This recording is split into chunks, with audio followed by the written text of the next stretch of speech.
Hello, hello. Today is Friday, November 29th, and I'm so excited today because we are talking today about the C-section with the pelvic floor physio, Nab. How are you, Nab? How are you there? I'm doing great, Joe. Thank you so much. Hope you're having a good week. Thank you. Yes, it's been an amazing week and getting slowly there towards winter and the Thanksgiving week in America. So a lot of celebration, a lot of quick chops. So be careful with that credit card, girls. I know, especially the moms that goes crazy buying so much for the kids. They grow so fast. So remember, these kids grow really fast. And there is a lot of gift coming from families. So I know we have to be careful with that. But no, super excited because I actually wanted to share about the ways to deliver a baby. It's been very uh, chosen lately to do C-section instead of natural birth. And the pelvic floor physio NAB today is going to share with us everything related to C-section, from like what to do when the C-section is done to like what to do to heal it, and what the C-section means in the body, like how can we actually come back into activities after the C-section. And I wanted to start with my story, Nab. Okay. I Yes. actually was born by C-section. Wow. Yes, so my mom had a first baby, not natural birth. Unfortunately, she got a miscarriage after. Yeah. She had to have a lot of therapies and treatments to get me. Finally, she got me, and it was very hard to keep me because I had the how you call it, the cord The cord. Yeah. around my neck. So like the position of my body wasn't in a good position. I was twisted. So the only way for me was C-section. My mom had an hemorrhage, like a bleeding, like Yeah. non-stop. One day, one month before the delivery, so they sent her quickly to the hospital. It was very traumatic for her because she was bleeding non-stop. Then a C-section had to be done, and I came to the world like by C-section. It was actually very hard C-section, to be honest, and this is something that not every mom is expecting, but they need to know it could happen. Especially on special cases like my case, I was already a baby that it wasn't in a good position. So most of I had a high risk of being a C-section. So that's what happened to me, and my mom had to do a lot of treatments to recover the muscles in the body, and also to actually heal after, even more than a natural birth. Natural birth sometimes is much easier than C-section. So after this story, I know it's a little crazy, but it's good to know that it happens, and sometimes it's unexpected. My mom wanted to have a natural birth again, but she couldn't. So after me, she didn't have any more babies, and that's pretty much. But tell me, like, how many percentage of C-section mothers do you get in your clinic, and what's the experience?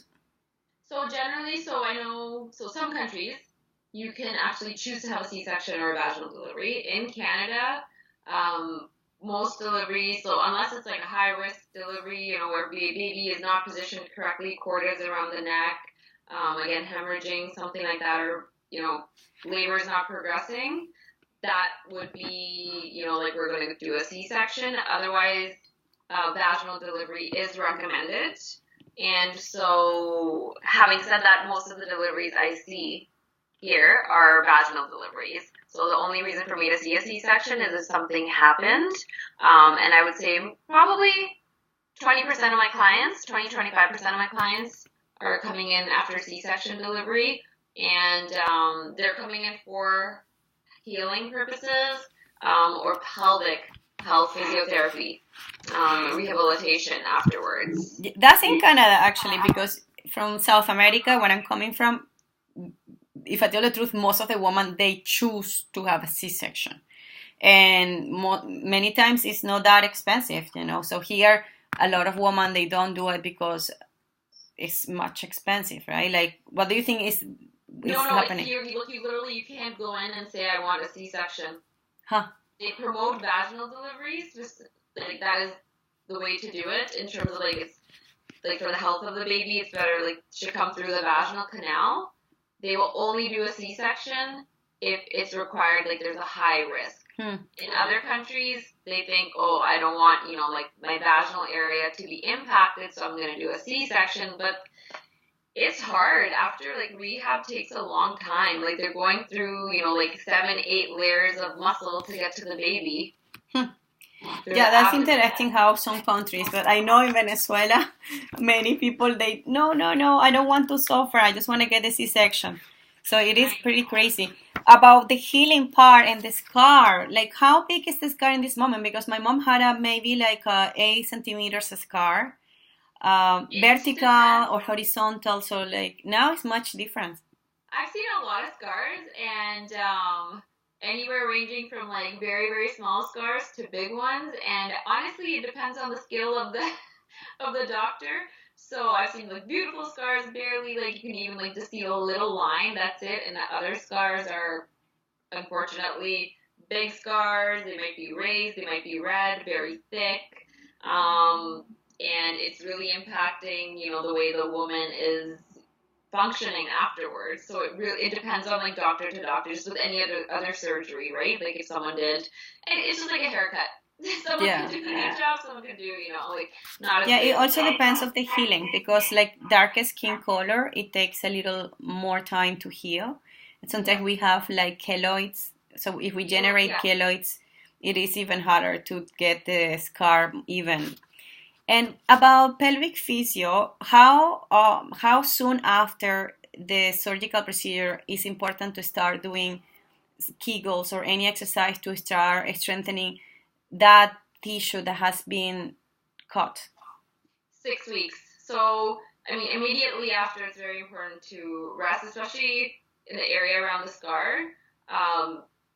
They don't recommend, like returning back to high physical activity immediately after, and I don't really see any women anyways wanting to do that, but 6 weeks is kind of generally the guideline that they're saying, where you can start to, do tissue release on the scar. You can start doing pelvic floor physiotherapy. That's when we do the assessment to see how everything is. That's when women are coming in to work on the scar, as well as to see other areas of the core. So the hips, the back, the pelvic area, like how they're healing. But before that, women can start doing a little bit. By no means should they be, doing bed rest. It's best to listen to the body. And if there's any kind of symptom, of sharp pain in the scar, bleeding, it's very numb, that kind of thing, then they shouldn't be doing certain types of activities. Okay. After a C-section, the second baby will be, again, a C-section.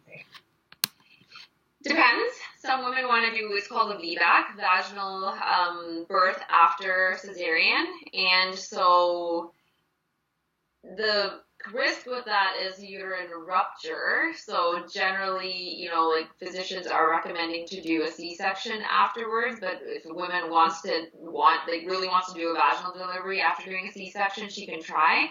But having said that, they would always say, okay, we are going to try a vaginal delivery, but if we need to, we will do a C-section to get the baby, because it's in terms of like we don't want a uterine rupture. Like that's like what the risk is after doing a C-section. Interesting. Yeah, there's some great women out there. And the time frame between the first one and the second baby, is it like a time frame that they should wait until the scar heals? Then it's enough time to have a second one? I haven't looked this up yet, but generally my patients, they've been told to at least wait. If they want to try a vaginal delivery, it's like to wait like 2 years after, if they want to try vaginal. But if it's a C-section that's going to be coming up, it could be a year after. That's fine. Okay. In terms of the exercises for that, by cutting the tissue in the pelvic area, that may affect also the lower back to support. So is it specific movements for C-section, or are the same Kegels than a normal vaginal delivery woman will do? To tell you the truth, after C-section, I see a lot of women coming in with pain with intercourse. Their pelvic muscles are very, very tight inside because they're compensating. So when they come in, and as soon as they say, oh, I have pain with intercourse, I know it's a C-section. I'll mention, I'm like, oh, you had a C-section. And they're like, oh, how did you know? Because I'm like, you have pain with intercourse. So the muscles, because they went through the abdominal muscles, the muscles below, they have to work harder, and they go like this. Okay, it's just like shoulder surgery. Someone who has shoulder surgery, muscles around the neck might be super tight, biceps might be super tight because they have to compensate. Okay. And so I generally don't say Kegels after C-section. Eventually, in a few weeks, we would do that, but first it's like more like relaxing that area, okay, letting it go, and then building strength. So stretching is good. Back mobility, very important. So like cat, cow, doing cobra, like native chest stretch, pigeon, that kind of thing is recommended, working on the scar, and then working towards strengthening more so. But the back is definitely impacted afterwards. I've worked on C-section scars before, and the person is feeling better in their lower back afterwards, and I haven't even touched the back. So do you believe on stimulating around the scar with circles and, like, let's say Veleda oil, like a very good type of oil to support and just stimulate that area with circles? Like, so after a few weeks, gentle. First few weeks, no oil on the scar because it has to heal. Yeah. It might be open, so we don't want that. But 6 weeks onwards, generally 6 to 8 weeks, we can start using oils. Some people like to use, I think it's called bio oil. Yeah. There's not a lot of research supporting, either, so you can use any type of oil that you've used previously if you're not allergic to it, and rolling the tissue. So not just doing circles on top, but kind of like, if I can show you, kind of like taking the skin and rolling it, because the scar tissue goes deep underneath. It's not just at the surface. So if you're doing this, it's not going to kind of heal as much as if you're really lifting the skin and kind of like rolling it around. That's the best way to go about it. Okay. Interesting. Yeah, and it's generally up to a year that women can feel numbness, tingling, pins and needles in the scar. That's okay, but with physical activity, if anybody is feeling, sharp shooting pain, that's a sign to stop that activity. Okay. Super interesting. Is there anything else that you wanted to add for the topic today of the C-section? For sure. So massage is great. There are other tools available that I've used to heal with C-sections, and so I just want to show this machine. So it's called the Dolphin. It's micro current point stimulation therapy. I work with a gynecologist in Oakville, and she basically harassed me for a year to get this machine. And I'm like, oh, I'm a physio. I don't do machines. I use my hands. And finally, I got the machine. And what it does is, I'll just show you. It makes weird noises, but it just goes underneath the skin. It's like a low-level taser to help zap the scar tissue because, again, the scar tissue is very deep into the skin. And so that's something that we can use if someone shows up. They're like, well, my scar isn't healing. I still feel restrictions. Sometimes if the scar is very thick, the abdomen, the fat over top is kind of like drooping over. It's like creating a pouch. Visually, women don't like that, right? Everybody wants to have, like flat stomach afterwards. They want to work towards losing weight, so that can restrict them. So that's what we usually use that for. Not a lot of, honestly, I think I might be the only physio in Toronto who's using it. It's called Dolphin Therapy? Yeah, it's the Dolphin, microcurrent point stimulation therapy. You can, they have a website, dolphinmps.com, where you can find more research about it and information about it if you'd like to, but it's very, very important to heal the scar, and very important to protect the low back with lifting. That's kind of the big thing, I would say, in using good posture to lift baby, because a lot of women are often told, C-section, you shouldn't be lifting, no heavy lifting afterward, more than 2 to 5 pounds. That's impossible. They're going to go home, they're going to have a car seat, they're going to have their baby, they're going to be walking, pushing stroller. So it's very, very important to use proper mechanics for lifting, and not to bend like this, but to use good squat posture, which I feel like you're all about posture, right? Yeah. We have talked about all these exercises previously. You guys can always go to the previous episodes that we actually give some of the movements. But today, dedicating to the C-section, this is a great alternative solutions for everybody. But in terms of the time frame of the length of these therapies, first, these therapies are given by a professional. So don't start making up things by yourself, right? This is supposed to be by a professional. Very important, because now that everybody has access to education, sometimes we self prescribe things like this. So we first have to find somebody like you. In your case, we can find you in Toronto. Can you remind everybody where we can find you?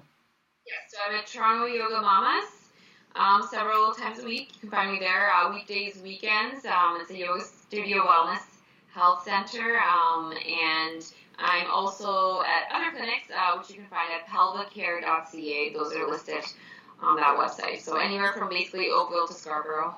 Okay, that's a wide area in Toronto.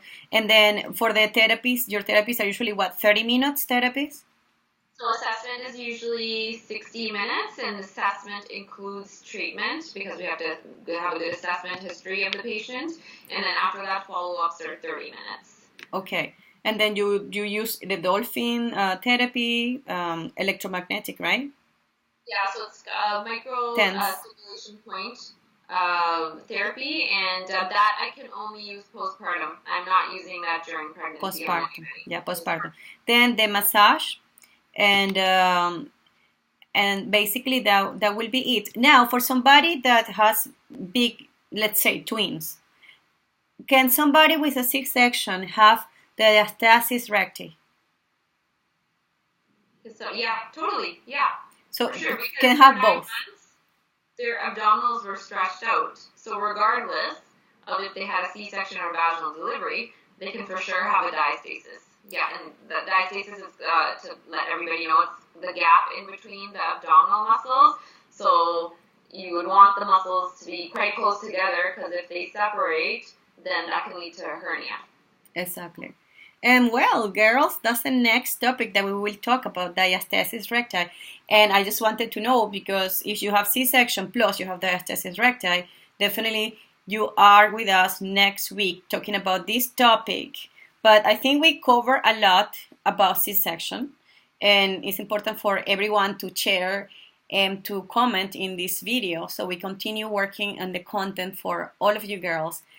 There are a lot of misconceptions. There is a lot of confusion out there, and we're here to support you and to give you all the latest news and technologies that's happening. I am super excited for the Mariposa Mama project that I'm working in the Spanish community to support the woman physically, mentally, and emotionally. So far, the physical component has been record, and I'm working on the emotional, the nutrition part, so it's going to be ready by 2020. But all this content is giving me great ideas to create something very strong with all the professionals in Toronto.